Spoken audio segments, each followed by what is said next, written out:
I'm so happy to be put on the spot and to share.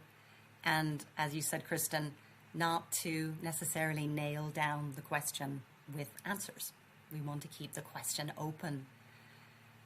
So when I ask myself, what is the state of yoga for me? It's very clearly and simply a state of presence where I am more available to myself and more available to the world. So for me, yoga is and cannot not be a practice of relationship.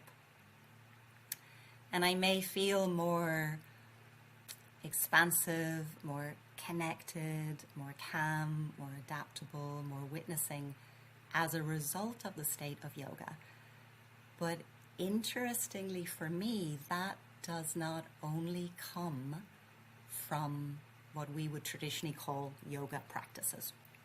So I want to take us on a slight meander for a moment with a metaphor that I hope will kind of help us understand a little bit more deeply what my perspective is. I've just finished a book called Is a River Alive by Robert Macfarlane. And it's one of those books where I get to the end and I want to go right back to the beginning again. So many of you might know Rob. He is a Cambridge scholar and teacher who writes on the intersection of people, place, landscape. And he's really created, in my opinion, a genre of his own. He's an exquisite writer. So in this book, he navigates and meets three rivers.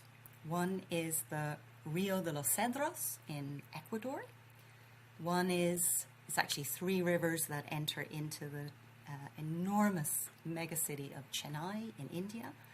And the third is the Magpie River, which has a Inuit name that I can't pronounce, so I'm going to say it in English, the Magpie River in Quebec. And he's very clear at the beginning of the book that the rivers are his co-authors and that by journeying on them, in them, through them, literally being engulfed and spat out sometimes by these rivers, he has learnt about them, about himself, and about the world. And he comes, as rivers do, he comes to a point in the journey that all of these places have been leading to, all of these experiences down these rivers with the people that are the guardians of these places. He comes to a point where he experiences something that is very new to him. And he stands and then he sits because he can't sit, and then he stand anymore, and he pulls out a pen and he starts to write, and he's writing so fast that the ink is blotting and words are pouring from him.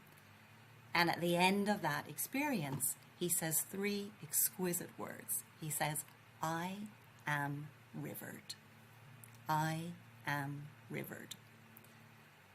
And when I read that, it brought me back to the fact that I am yoga'd in the same way that he is rivered, that the yoga might flow through me, in me, around me.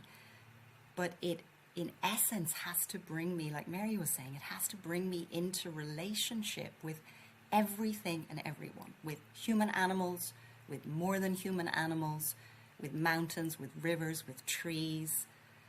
So for me, the state of yoga might arise on a yoga mat, but it might also just as easily arise when I'm walking in a forest or listening to the birds in the morning. And I know that this is an experience that many of you report because it is part of the essence of being human.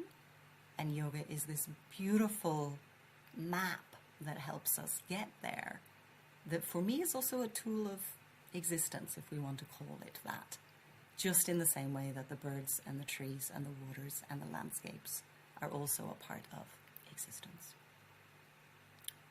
I will pause there and bat the ball to Greg.